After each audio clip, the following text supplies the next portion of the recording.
Nestled in the heart of the Okanagan Valley lies a hidden gem.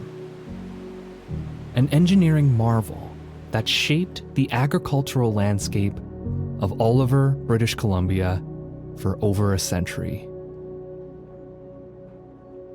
Join us on a journey through time as we uncover the remarkable story of its creation and evolution.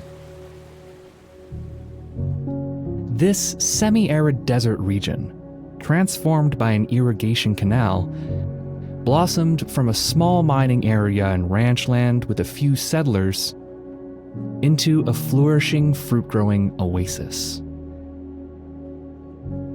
Today, it supports a thriving community and sustains the local economy.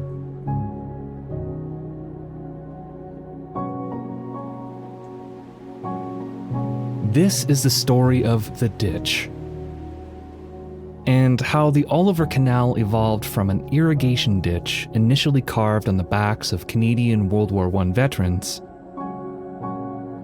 who in the construction phase lived in 9 labor camps whilst creating a gravity-fed canal system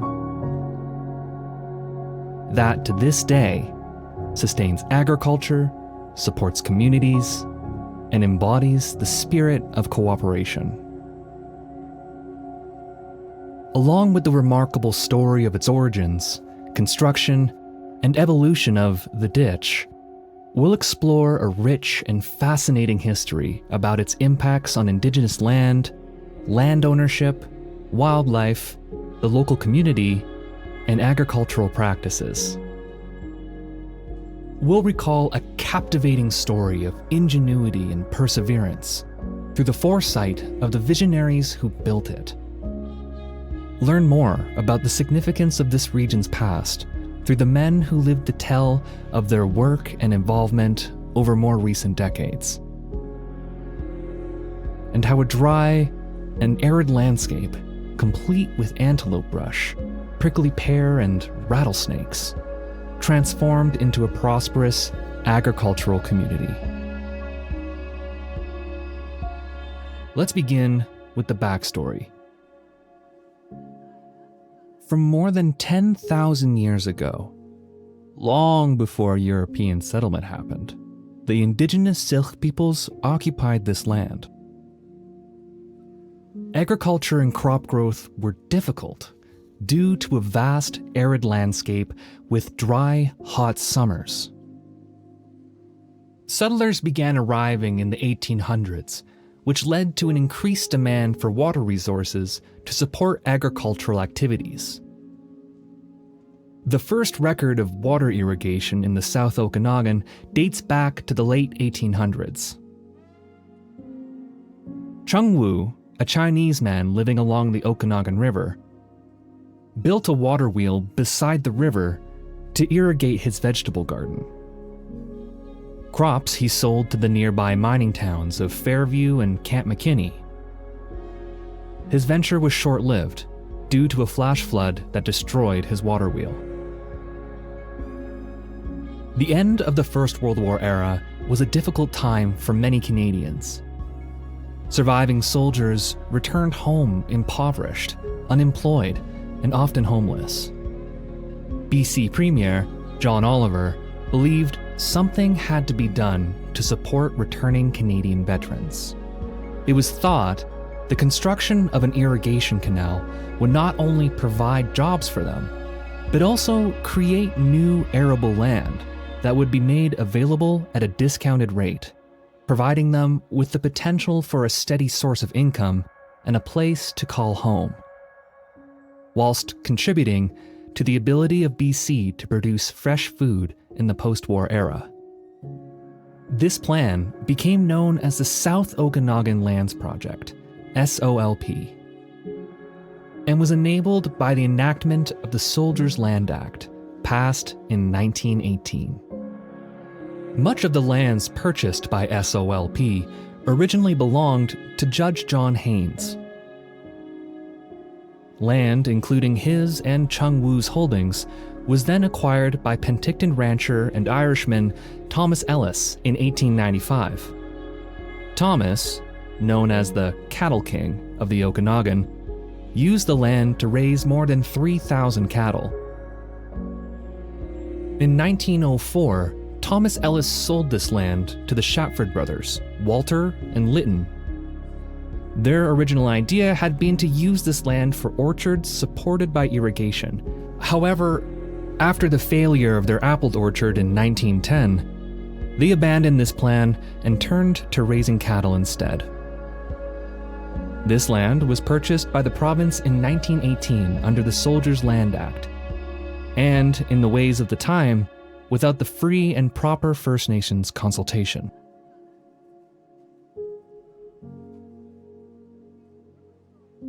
And now begins the story of the ditch.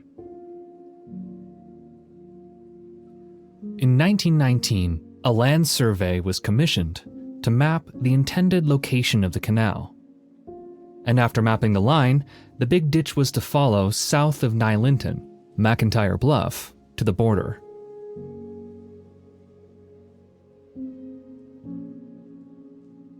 J.R. Krant was to design the structures, and Colonel Athol Edwin Griffin was hired as the first constructor of the canal, whilst work was supervised by his brother, Major B.C. Griffin. On May 21, 1919, the province formally announced the South Okanagan Lands Project, SOLP, and Oliver's irrigation system was born. Due to porous soils in the area, the canal had to be designed and built with a concrete lining. Construction involved pouring concrete into wooden forms. All work was done by pick and shovel, and the ground plowed by horsepower. Finishing of the concrete lining was done by hand. Land lot purchases for veterans and settlers. Land from within the area covered by the South Okanagan Lands Project was earmarked to be sold in 5 to 10 acre lots.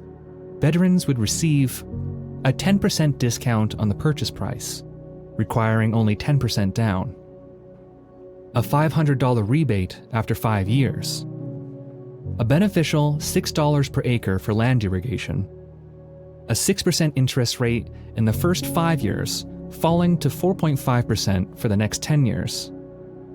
Special mortgages attracted a privileged amortization term of 50 years with no payments in the first 5 years to allow a lead time for crops and income from the land to grow.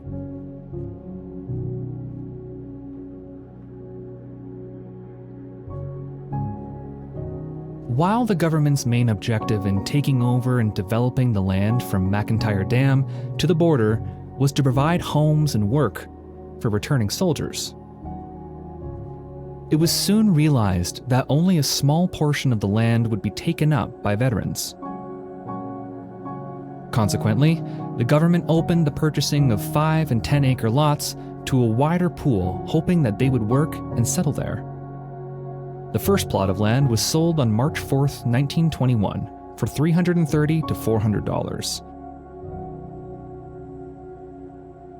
By 1922, 152 parcels of land had been sold, and the community of Oliver began to take shape.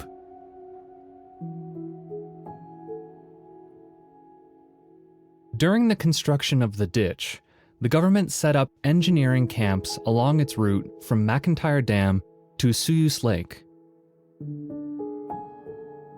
These were large tent houses that each accommodated 50 to 60 men, amid the heat of summer and the cold of winter. A total of 9 camps housed between 150 to 300 men each, and one served as the main engineers' camp and headquarters for the entire construction project. Starting wages were $5 per day, with a workday averaging 10 hours. The average Canadian laborer at this time made only 39 cents an hour.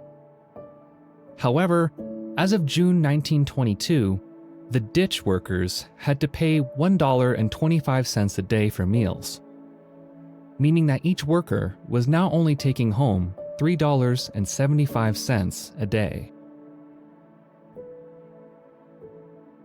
All war veterans and laborers were men, until one woman, Evelyn Parsons, a mere 16 years old in 1926, became the first woman to work on the SOLP. She worked in the office and as a nurse.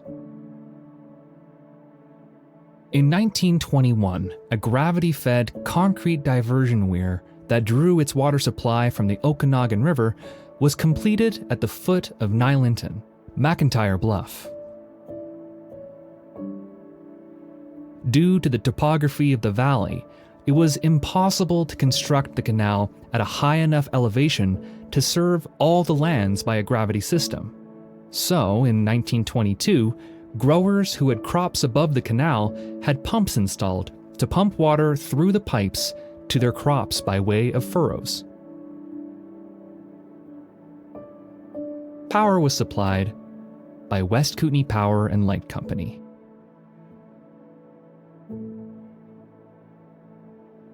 Construction was not straightforward. Arguably, the most outstanding piece of engineering work was the Big Siphon, which carried water from the east to the west of the valley. But on May 23, 1921, a sudden cloudburst washed out a section of the ditch and disaster struck. McIntyre Creek, located further up the line, broke loose, filling the ditch with sand, debris, and a heavy load of water, as it did on several other occasions. Repair work to the siphon saw new stave installed, and the inside was lined with quarter-inch plywood. As construction on the ditch progressed, each year saw more settlers from around the world arriving.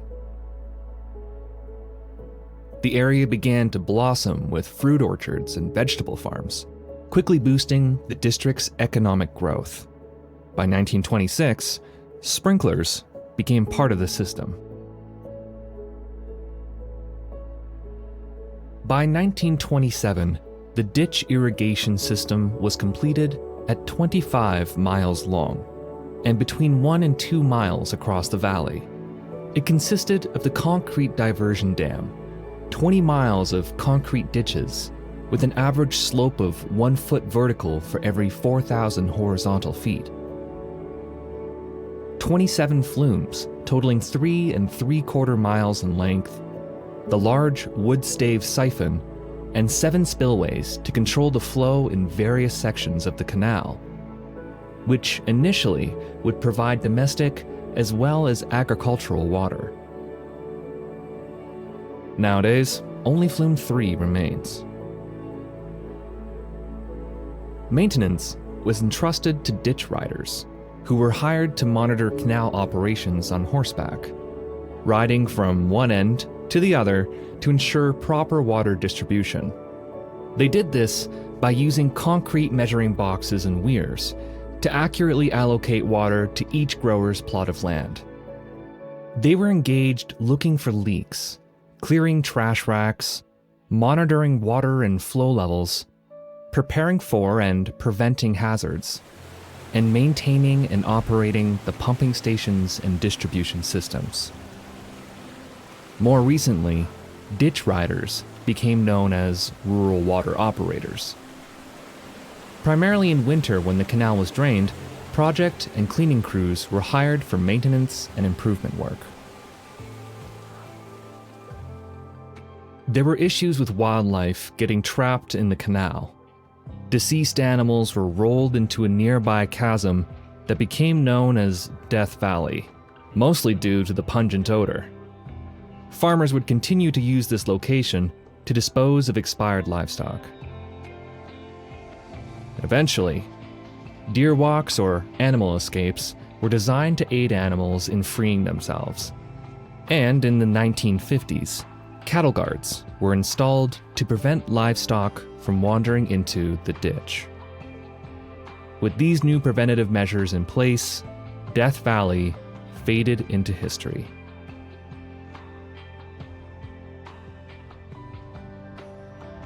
Much of the canal system had to be upgraded or rebuilt every 20 to 30 years to combat deterioration and damage, as well as to keep up with innovation and opportunities for improvement.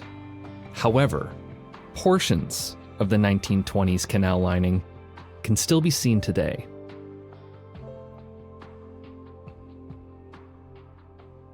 The 1940s was a particularly challenging time for the ditch, with major flooding occurring throughout the South Okanagan.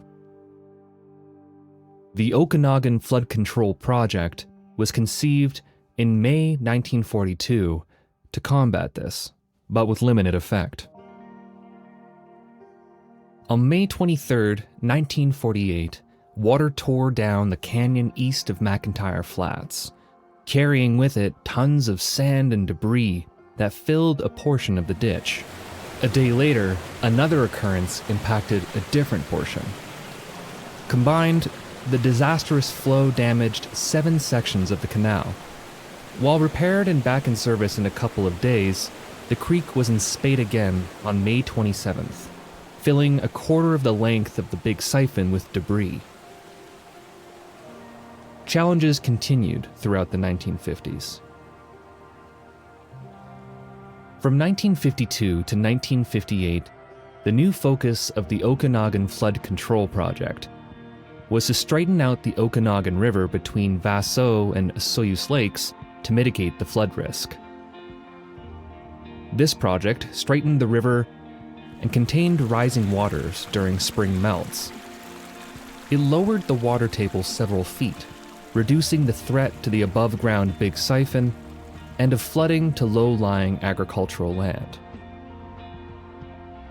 This undertaking led to the creation of the Okanagan Lake system of 3 dams further north, which would further control water levels along the river. While this brought some success, flooding has continued to be an issue throughout the Okanagan Valley, primarily due to flows from the creeks. In 1955, the weir beneath Nylinton, McIntyre Bluff, was replaced with a concrete and steel dam, known locally as the Patello Dam, after Thomas Dufferin Patello, a BC Minister of Lands and former Premier. In 1964, the Southern Okanagan Lands Irrigation District, SOLID, would take over control of the rural irrigation system and replace the province of BC as the administrator. Locally, the Oliver and Osoyoos Fruit Growers Association encouraged SOLID to undertake major upgrading, which occurred between 1965 and 1971. Between 1966 and 1970, Stu Mould worked as a project manager with the provincial departments of Lands, Forests, and Water Resources, and initially spent much of his time troubleshooting at Pump House Number 9 and addressing sufficiency of the water supply. Eventually, the installation of wells allowed for residential properties to draw water all winter, rather than using individual storage tanks to maintain water supply. Chlorinators were installed at several pump stations, where water was electrically pumped from the canal during the irrigation season. Stu supervised the building of flumes crossing gullies and the drilling of wells to supply 4 of the water systems. Stu and his team rebuilt flumes crossing gullies, etc., often constructing earth embankments across the obstructions and laying concrete box canals across the top.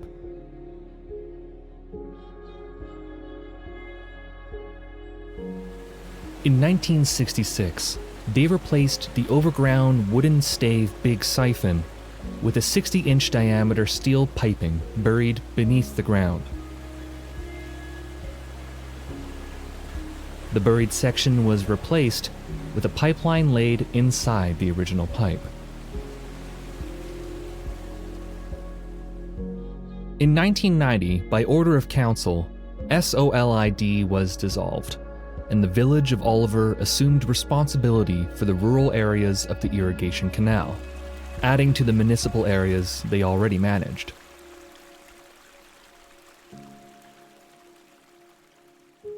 The 1990s proved another challenging time for the ditch. Several rock slides and floods led to costly repairs, and many of the upgrades from the 1965 to 1971 ditch rehabilitation program were in need of repair. By 1996, the question of whether the ditch had become a liability as it existed was raised. With government financial support, the decision was made to retain and repair the ditch. These upgrades came with new technologies. In 1998, a new system, SCADA, Supervisory Control and Data Acquisition, was put in place to further automate irrigation via remote monitoring. This made it much simpler for the ditch riders to monitor the canal. Beginning in the late 1990s, large sections of the canal and flumes on the west side of the valley were replaced with buried pipes.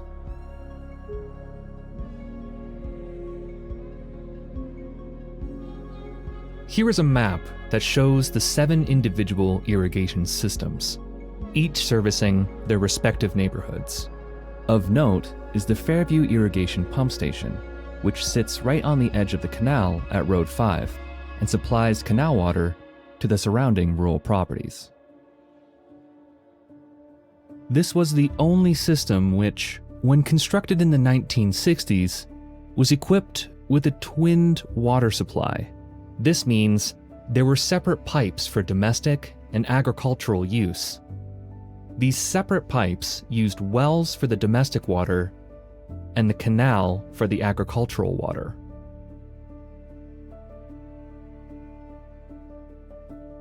In 1981, Dave Jansen started work with SOLID as a carpenter building pump houses and water reservoirs associated with the ditch.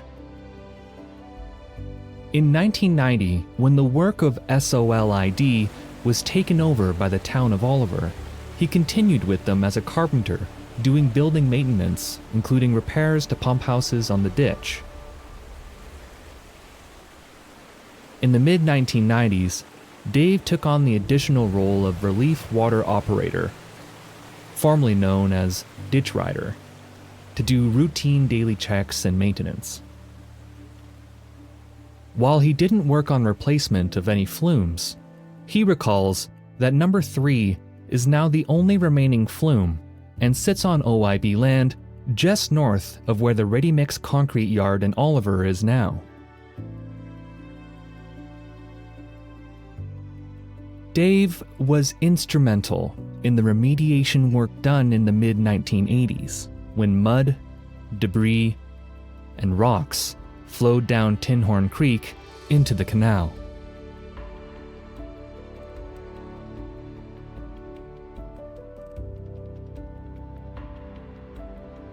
Bruce Hamilton began working in the town of Oliver in 1978, and shortly after 1981, became the Public Works Superintendent.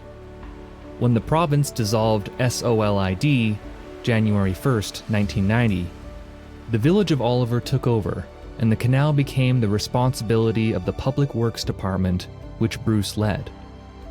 Engineering consultants were contracted, and a rehabilitation plan with a list of priorities and improvements prepared. This work involved updating the control structures along the canal, maintenance work on the siphon that runs from east to west beneath Oliver, and the replacement of the open canal, which buried PVC or concrete pipes in front of the high school area and from Road 11 to Road 18.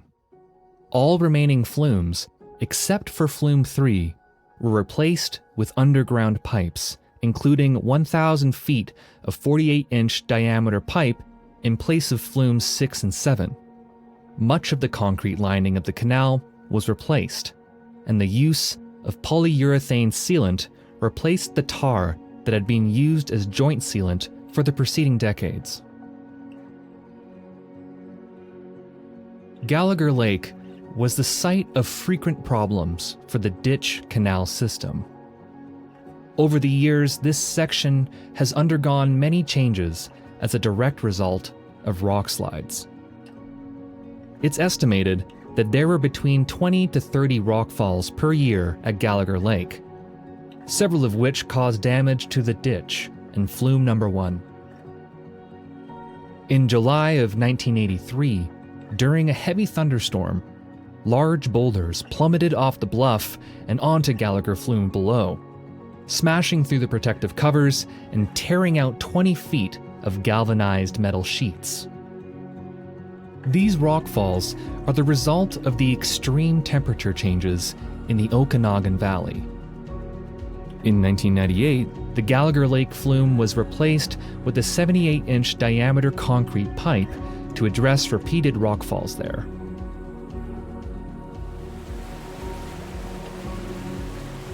As a child, Arvid Benzler recalls the big wooden siphon leaking like a sieve, crawling beneath it in places and getting wet from the leaking water. As an adult, he worked as a laborer, and in 1978 helped repair rockfall damage to the canal around Gallagher Lake, and later a serviceman fixing leaks on the water distribution system and canal until 1983. His role up until 2018 was that of a water operator. Arvid recalls Flume 13 on Road 13 being damaged 2 or 3 times after being caught by large trucks too tall to pass underneath. And in spring 2016, at the Gallagher Lake siphon pipe, a massive rockfall crushed the underground pipe, demanding an emergency repair, which took some 6 weeks and involved sleeving a smaller diameter corrugated steel pipe inside the damaged pipe, then filling the surrounding void with concrete. From 1996 until the present day, Arvid describes a continual rolling program rehabilitating the concrete lining of the open canal with shotcrete.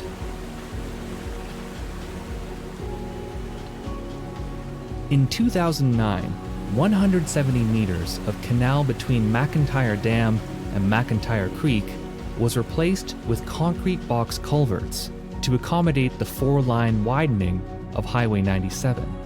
Seismic upgrading of the one remaining flume, Flume 3, was completed in 2020 with the fitting of huge steel plates to reinforce the footings and uprights.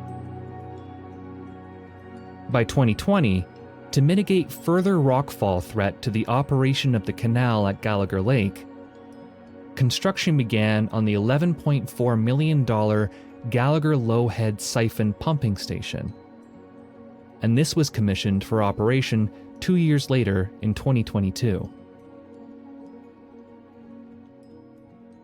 This project altered the route of the canal around Gallagher Lake, and because this portion of the land was no longer on Osuyas Indian Band, OIB land, the existing canal right-of-way was returned to the Osuyas Indian Band, and the town paid the band $100,000 to restore the land.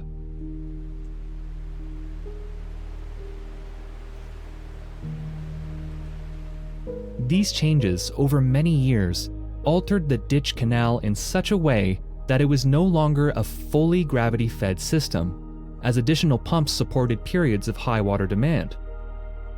However, at all other times, its unique, largely gravity-fed nature prevailed.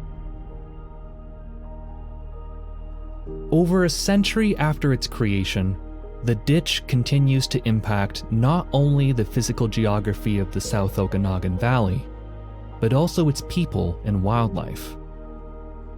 The Okanagan River is a natural habitat for many of BC's sockeye salmon.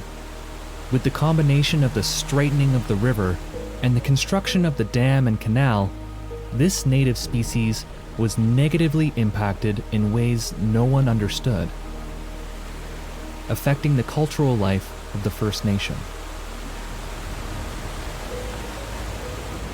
Since 1920, only around 20,000 spawning salmon per year passed through the Okanagan River into Canada.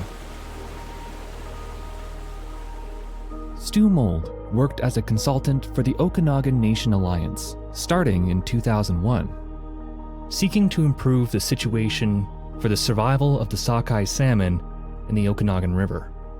The issue north of the US border, in part, was that the water diversion dam at the south end of Vaso Lake made no provision for the passage of salmon to spawn upstream and complete their life cycle. Efforts were made to rehabilitate the Okanagan River to address this by reducing the height of drop structures, and riffles were built to improve spawning grounds.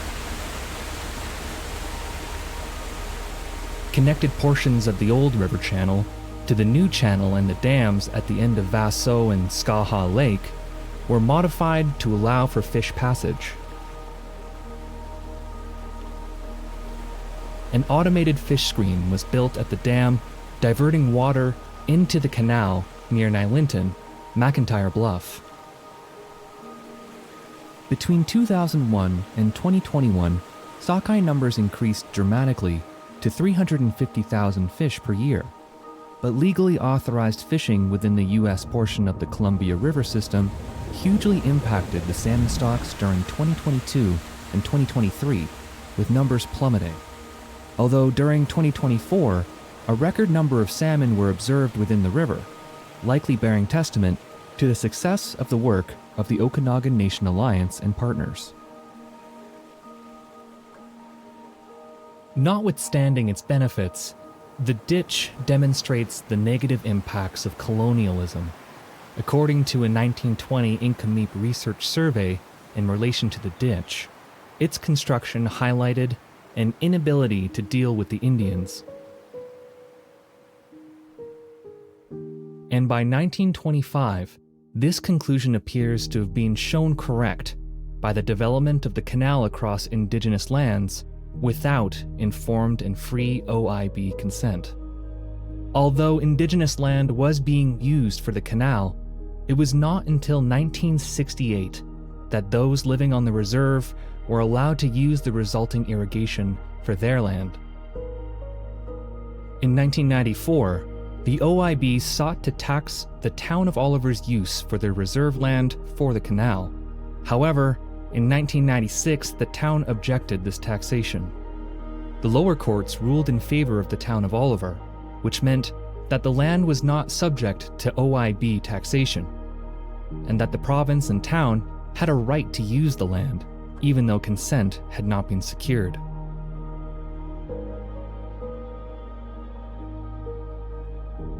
However, on appeal to the Supreme Court of Canada, judgment was given in favor of the Osuyus Indian Band, deeming that the OIB retained an interest in the land, even though it continued to be used by the town for the purposes of an irrigation canal.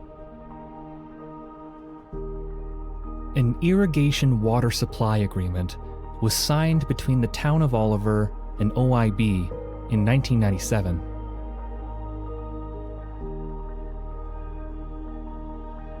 As we reflect on an amazing feat of innovation and engineering, it's important to remember all aspects of the canal's history. From the first irrigation system of Chung Wu and the diligent efforts of BC Premier John Oliver, to the intensive work and commitment of laborers throughout the decades.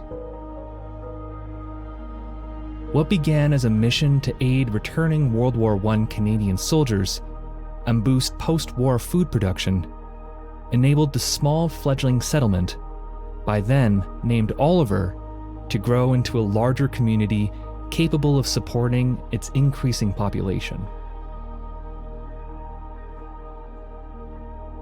From its first day of operation, supplying water by furrow irrigation to the modern-day pressurized chlorinated system, the ditch remains of vital importance to the South Okanagan.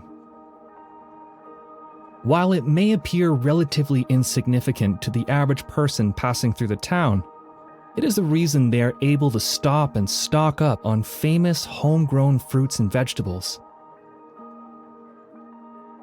and purchase local wines from this, the wine capital of Canada. The ditch is the lifeline of a community.